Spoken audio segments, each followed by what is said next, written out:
lo que representa estos cambios, ¿no? Estamos viendo que hay cambios de, por ejemplo, de 5,5, luego uno de 7, otro de 6, de 3, y luego van a hacer una serie de cambios. ¿Y esto qué representa? Las enzimas, ¿no?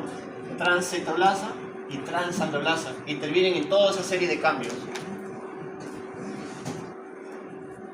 Y en general podemos hacer el resumen, ¿no? Acá hay una serie de varias reacciones, se forman, se vuelven a formar, se forman diferentes y tenemos el resumen. ¿Cuál es el resumen?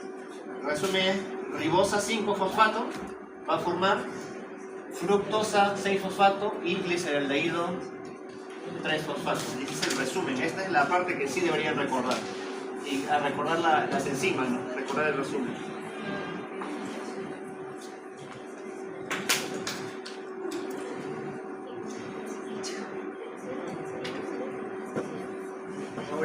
Ahora para terminar la fase no oxidativa, entonces tienen que responder la pregunta para que todos tengamos el mismo conocimiento sobre la fase no oxidativa. Así como teníamos de la fase oxidativa, ahora de la no oxidativa, ¿cuáles son los principales productos? Los productos, ¿no? Sí. Y luego hay que saber también qué enzimas son las que están involucradas. ¿Qué enzimas son? Hay dos enzimas, ¿no? Hay dos enzimas principales, porque sin esas dos enzimas no se da toda la transferencia. Una es una cetona y otra es un aldehído, ¿no? Transcetolasa y transaldolasa. Entonces esas son las dos enzimas. ¿Y cuáles son los productos? Ajá. Hay varios productos. Vamos a ir. El gliceraldehído 3-fosfato es un producto muy importante. La fructosa 6-fosfato también, ¿no? Que luego se da en la reacción. Y también la ribosa 5-fosfato.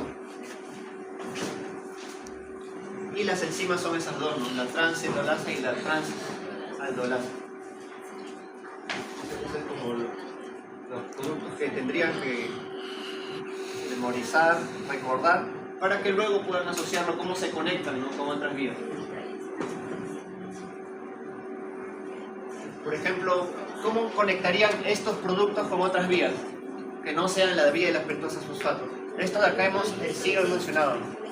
Esto se puede mencionar porque son intermediarios de la glicólisis, ¿no? ¿Y cómo se conectaría esta de acá con otra vía? Porque tiene que estar en su forma activada, ¿no? En esta de acá no está conectada, ¿no? Esta se conecta cuando se activa. ¿Cómo se llama el producto activado de la ribosa 5-fosfato? ¿Qué significa? Tienen que apreciarse el nombre también, no solo piroribosil pirofosfato. Piroribosil pirofosfato. ¿Y para qué sirven? ¿Qué biomoléculas? ¿Qué puedo sintetizar con el piroribosil pirofosfato? Ribosa. A ver, eso entonces, capaz ahorita no lo recuerdan, pero tienen que repasarlo. Entonces, para el examen, el piroribosil pirofosfato sirve para la síntesis de nucleótidos y de ácidos grasos. Y coenzimas, ¿no? Por ejemplo, ¿conocen el acetil-CoA? El piroribosil pirofosfato lo sintetiza. ¿Cómo se obtiene entonces acetil-CoA? A partir de ¿no? De su forma activada, el acetil-CoA.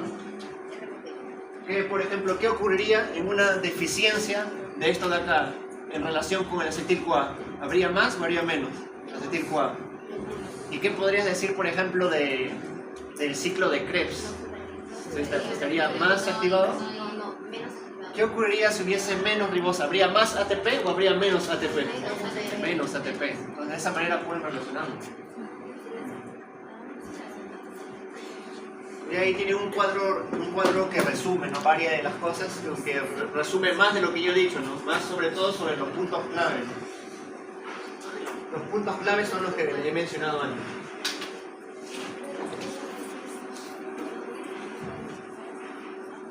Claro, acetil-CoA, varias coenzimas, no solo acetil-CoA, coenzimas, el acetil-CoA es bien conocido, por eso ya está hablando. Nucleótidos también. Ahora, ¿cómo se interconecta esta vía de las pentosas con otro tipo de rutas? Acá tenemos como un mapa muy amplio de cómo podemos navegar, ¿no? Un mapa muy amplio de cómo se pueden conectar. Pueden más o menos leer los títulos de cada parte, ¿no? Por ejemplo, ¿qué dice el título de arriba? Vía de las pentosas fosfato. ¿Qué dice el título de acá? Glicólisis. Glicólisis. ¿Qué dice el título de acá? Glicogénesis. ¿Y acá qué dice? ¿Qué significa esto de acá? Ciclo de Krebs, ¿no? Ciclo de Krebs. Pensé que el ciclo de Krebs era tu favorito, ya me habían hablado mucho del ciclo de Krebs. Justo luego de esto comenzamos a hablar del ciclo de Krebs, pero más o menos ven que a partir de 1 podrían llegar hasta el ciclo de Krebs, ¿no? O podrían llegar al acetil-CoA, o podrían llegar al glucógeno, ¿no? Que son todo lo que hemos estudiado, porque a partir de glucógeno para adelante va a venir el examen. Entonces podría haber una pregunta que relacione glucógeno con vía de las pentosas fosfato, ¿no? Por ejemplo, ¿cómo lo conectarían? Porque conocemos que hay glucosa 6-fosfato, ¿no? ¿Un producto de qué? ¿De la fase oxidativa o la fase no oxidativa? No oxidativa. No La oxidativa. fase no oxidativa. ¿Y cómo a partir de acá puedo relacionarlo con el almacenamiento de glucógeno en una persona? Porque al ser un intermediario de la glicólisis, puede haber gluconeogénesis. ¿Qué es la gluconeogénesis? Formación de glucosa.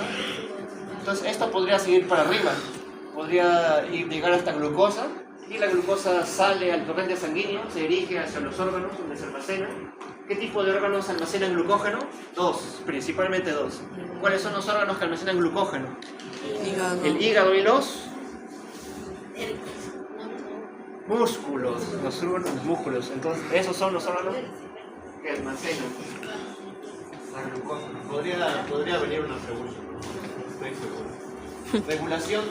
Ahora vamos a regulación. Vamos a ver cómo esas enzimas que hemos hablado, cómo hacer que inhibirlas o cómo podemos hacer que aumenten su actividad.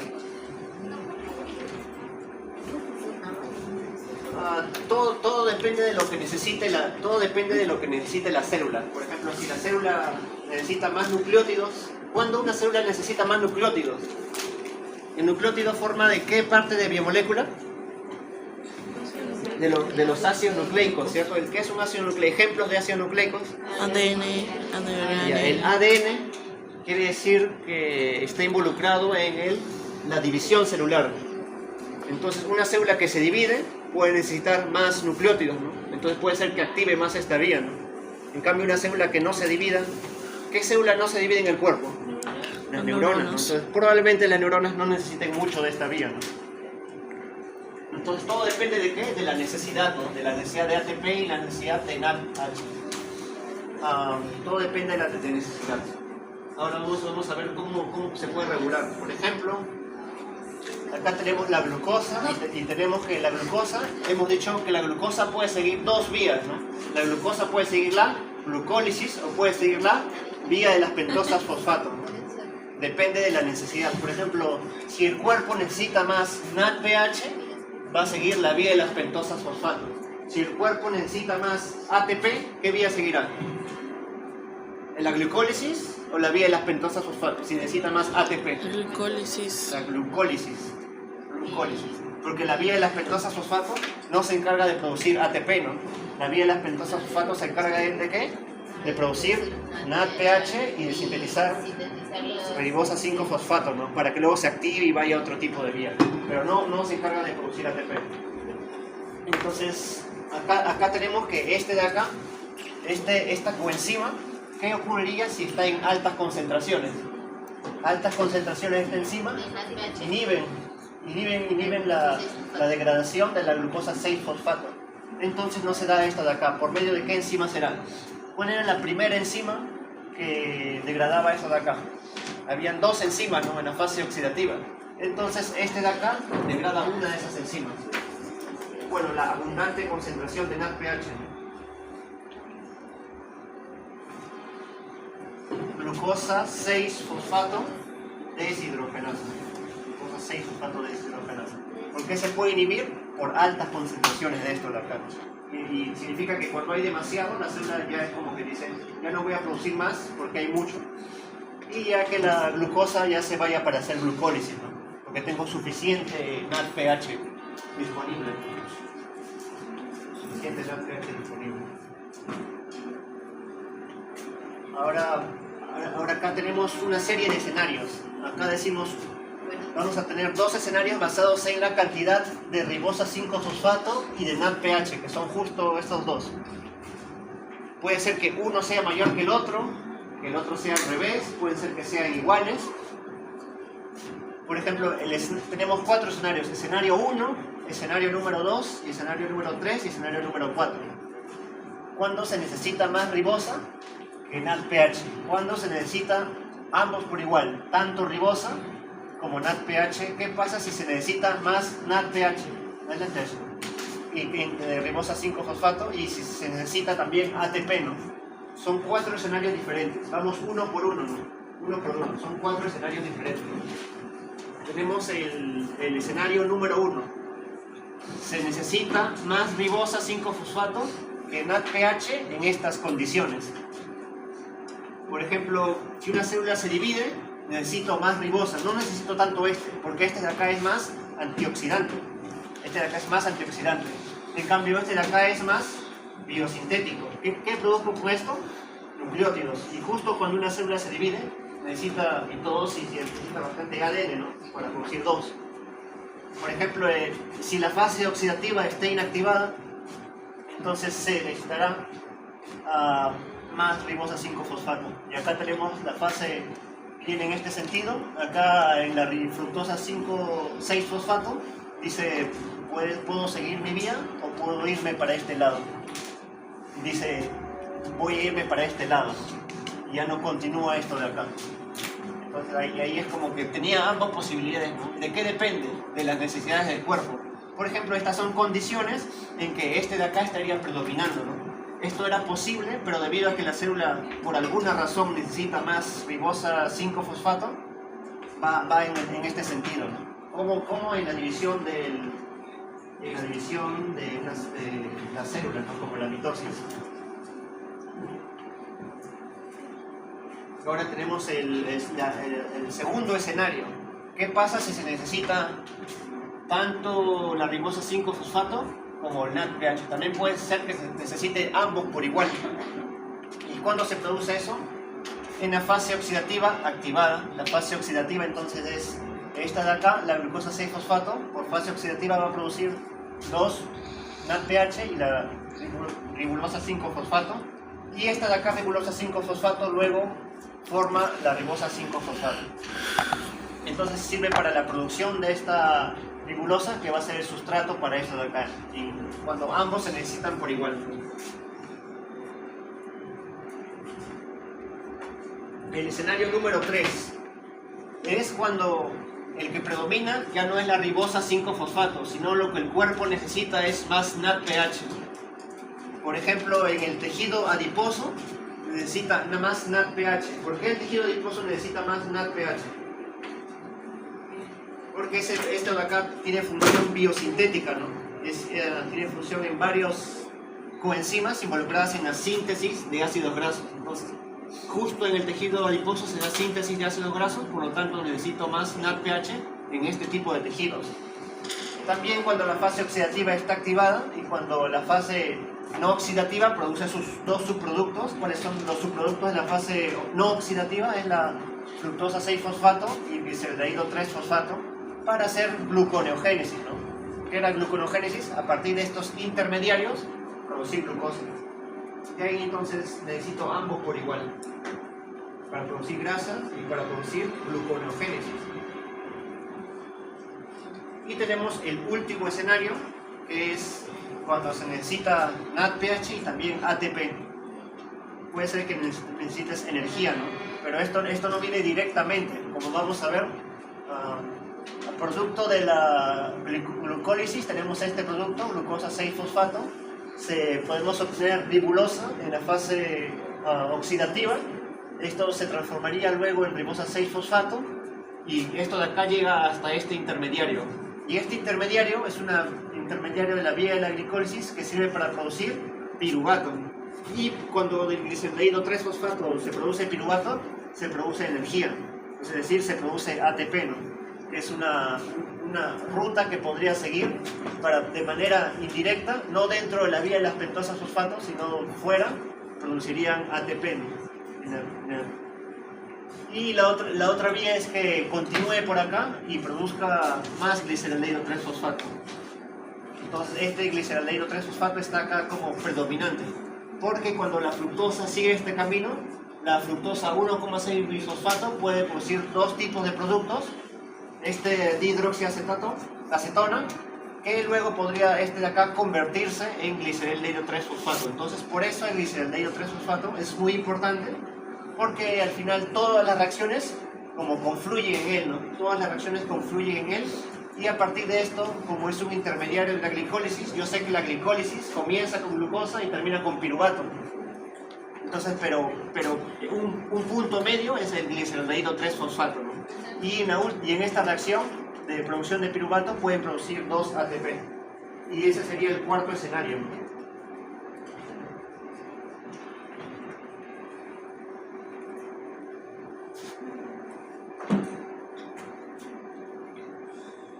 Ahora, ¿qué ocurriría en deficiencia de la gliceraldehído 6-fosfato de deshidrogenasa y el TPP? ¿Esta qué enzima era? De la vía de las pentosas fosfato. ¿Está en la fase oxidativa o en la fase no oxidativa? Oxidativa. ¿Cuáles son los productos de la fase oxidativa? 2 NAD, pH, y ribulosa 5-fosfato. ¿Y una deficiencia qué esperarías? ¿Que haya más de esos productos o que haya menos? menos. ¿El TPP qué era? Piro. Era la coenzima, ¿no? La coenzima, el cofactor de la enzima. Tirosina, Era la coenzima o el cofactor de esa enzima. Ahora vamos a ver. Tenemos la anemia hemolítica.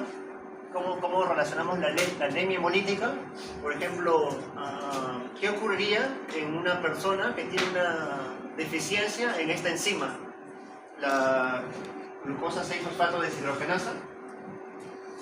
Hay una enfermedad que esto se produce en un trastorno hereditario ligado al cromosoma X. Como está el cromosoma X, es dependiente del sexo.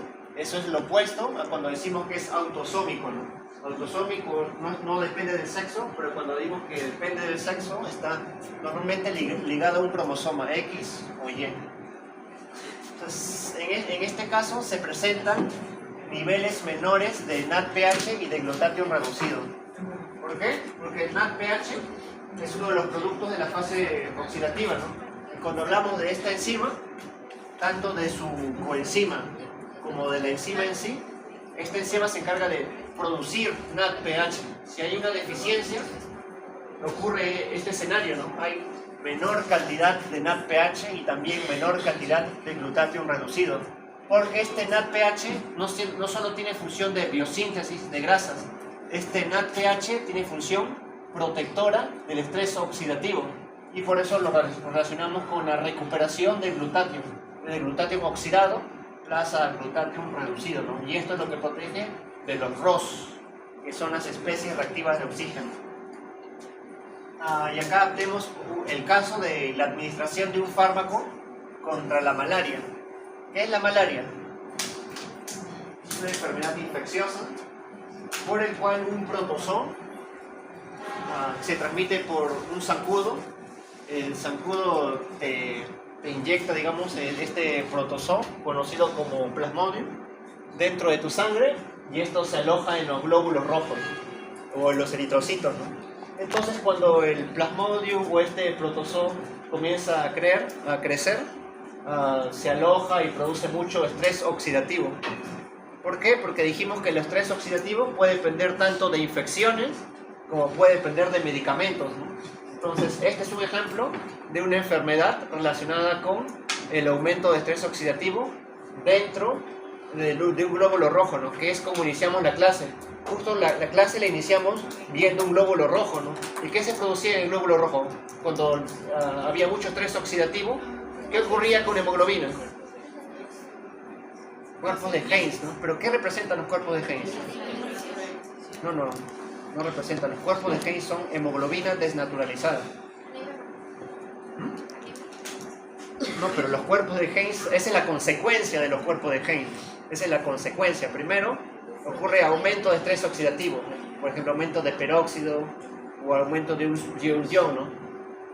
Y este estrés oxidativo a la hemoglobina, que se encuentra dentro de los glóbulos rojos, lo va a desnaturalizar. ¿Por qué? Porque lo va a oxidar, entonces altera su estructura, precipita. Cuando digo se desnaturaliza, quiero decir que pierde solubilidad.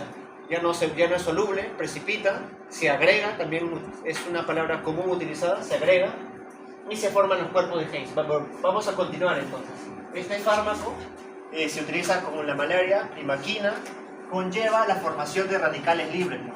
Porque habíamos mencionado que los radicales libres se forman por infecciones o se forman por fármacos. Y acá está el ejemplo de este fármaco que produce radicales libres. Ahora, ¿por qué la célula produce radicales libres?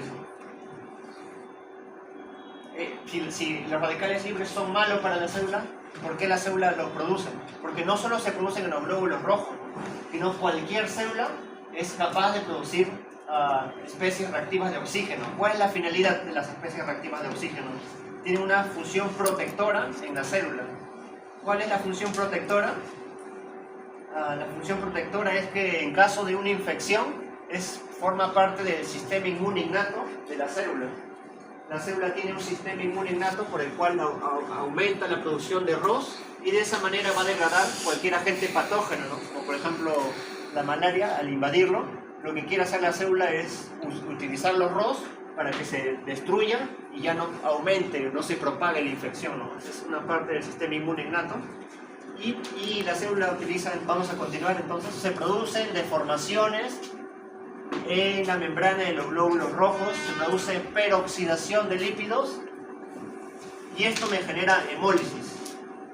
Se presentaron cuerpos de Heinz en los glóbulos rojos. Ya sabemos que los cuerpos de Heinz son las inclusiones de hemoglobina desnaturalizada dentro, y estos cuerpos de Heinz se hacen más permeables y me van a llevar a la hemólisis o ruptura de la membrana de la célula del glóbulo rojo o eritrocito, ¿no? Se presenta una mayor resistencia a la malaria, ya que los parásitos producen esta enfermedad necesitan glutatión reducido y los productos de vida de las petosas fosfato para su desarrollo.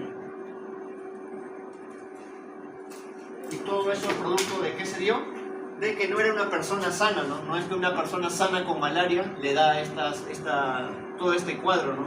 Sino que es una persona que tiene deficiencia de glucosa 6-fosfato deshidrogenasa. ¿Y qué es esa enzima? La enzima número 1 de la fase oxidativa de la vía de las pentosas fosfato. Y como está deficiente, ya no se produce ninguno de estos dos, ¿no? Y todo el cuadro clínico, ¿cómo lo explicaría? Porque hay ausencia o disminución de los niveles normales de NADPH y glutatión reducido. De esa manera se explica la anemia hemolítica en este tipo de personas. Y acá tenemos otro ejemplo de otro tipo de casos. Este caso ya no se asocia tanto con la deficiencia de la glucosa 6-fosfato deshidrogenasa, que es un trastorno genético, ¿no? Este caso es más relacionado con la coenzima, el TPP. Acá tenemos tres tipos de consecuencias de la ausencia de TPP. Uno es este de acá, chiquitito, pero importante. Se llama beriberi. Otro es la encefalopatía de Wernicke. Y el tercer síndrome, producto de la deficiencia de TPP, es el síndrome de Korsakoff. Entonces, los tres son diferentes y los tres están relacionados con una deficiencia de esta coenzima, ¿no? El TPP. Ahora, muchas de las coenzimas, ¿en qué se diferencian de los cofactores? Normalmente los cofactores son iones metálicos y las coenzimas son moléculas orgánicas. Las coenzimas son moléculas orgánicas. ¿Pero en qué se diferencian? Porque las moléculas orgánicas normalmente vienen o tienen origen de vitaminas. Normalmente las moléculas coenzimas vienen de vitaminas, son como sus precursores. Y la forma activada son las coenzimas, ¿no? Como en este ejemplo, el TPP. ¿El TPP de dónde viene? ¿De qué vitamina vendrá el TPP? Viene de una enzima que comienza con una vitamina que empieza con la letra T, que se denomina tiamina. ¿Qué tiamina es? Es una vitamina C, A, B, B, E, K, B. Sí, es B. ¿Qué número será? 1. ¿qué? 1. Entonces, claro, el cine es 3. No es eso. Entonces, TPP es la forma activada de esa enzima, ¿no? Yo consumo tiamina y dentro de mi cuerpo se activa y me produce TPP. Y este TPP actúa como coenzima para la 6-fosfato deshidrogenasa. Y estas condiciones, por ejemplo, estas que hemos hablado, estas encefalopatías, se presentan en individuos alcohólicos, ¿no? Alcohólicos, ¿qué ocurre con el alcohol? El alcohol, de cierta manera, degrada este TPP, y como degrada el TPP ya no está disponible. ¿Dónde normalmente ocurre esto de acá? En el hígado. El hígado almacena este TPP, al consumir alcohol, degrada todo el TPP y ya no está disponible. Pero se da sobre todo en problemas crónicos, no en, no sé, una persona que consume alcohol por un mes, tal vez no le afecte tanto, tendría que consumirlo de manera crónica a lo largo de, no sé, 3 meses o 6 meses. Un consumo de alcohol constante y me va a llevar a esta encefalopatía por deficiencia de tiamina.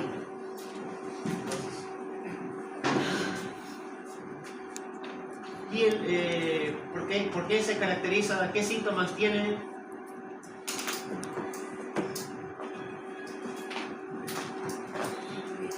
Se asocia con pérdida de coordinación, ¿no?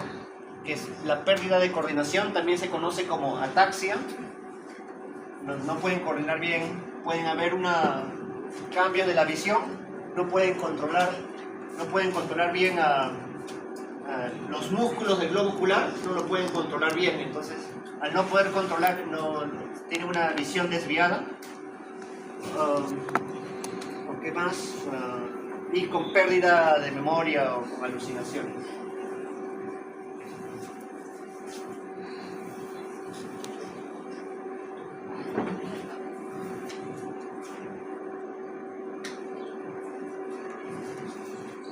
Entonces vamos a acabar entonces con la última parte, que es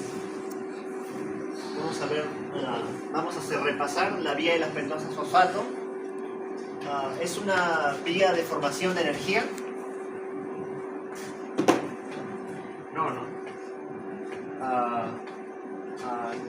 No al 100%, porque había una opción que en el último escenario de producción de ATP a partir de gliceraldehído 3-fosfato. O sea, directamente, no indirectamente, sí. Directamente sí. ¿Cuál es la forma indirecta? A partir del gliceraldehído 3-fosfato pueden producir piruvato, ¿no? Que ahí se produce 2 ATP. ¿Cuáles son las fases de la vía de la pentosa fosfato? Oxidativa y no oxidativa, ¿no?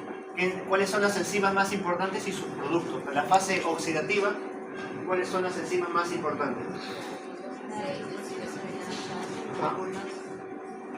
Claro, ese es el producto, ¿no? El producto de la ribulosa, 5-fosfato. Y aparte, ¿qué más se produce en la fase oxidativa? 2 NADPH. 2 NADPH. Y en la fase no oxidativa, ¿cuáles son las enzimas importantes? Transaldolasa y la transcetolasa. Uno del aldehído y otro es de cetona, ¿no?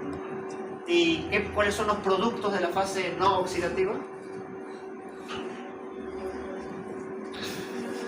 La ribosa. Es la no oxidativa y la ribosa. La ribulosa es de la anterior, de la oxidativa. La ribosa y luego los intermediarios de glicólisis, ¿no? Los intermediarios de glicólisis, el gliceraldehído 3-fosfato y la fructosa 6-fosfato. ¿Y cuál es la importancia de estos productos? Por ejemplo, el NADPH tiene 2 funciones principalmente, ¿no? ¿Cuál es la función del NADPH? Claro, reducir. ¿Y para qué es importante el glutatión? Claro, que el glutatión no es para sintetizar ácidos grasos, ¿no? El NADPH es para los ácidos grasos. El glutatión es la defensa frente a las especies reactivas de oxígeno. Por ejemplo, ¿bajo qué causas naturales aumentan las especies reactivas de oxígeno?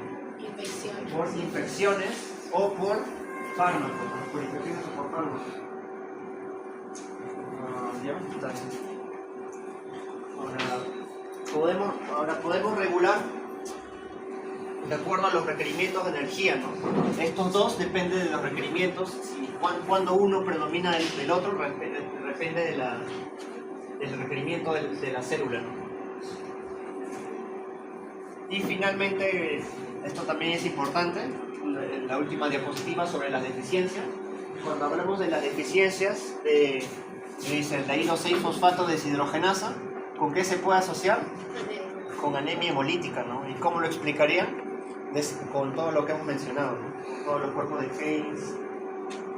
Y la deficiencia de TPP, ¿con qué se puede asociar? Con este síndrome, ¿no? Por ausencia que se da sobre todo en casos de alcoholismo, o puede ser por falta de ingesta en el consumo de la vitamina. ¿Qué vitamina era? B1, la tiamina, ¿no? La tiamina. Con eso terminamos la primera parte de la clase, que es la vía de la pentosa fosfato. Ahora le voy a dar un break de 10 minutos antes de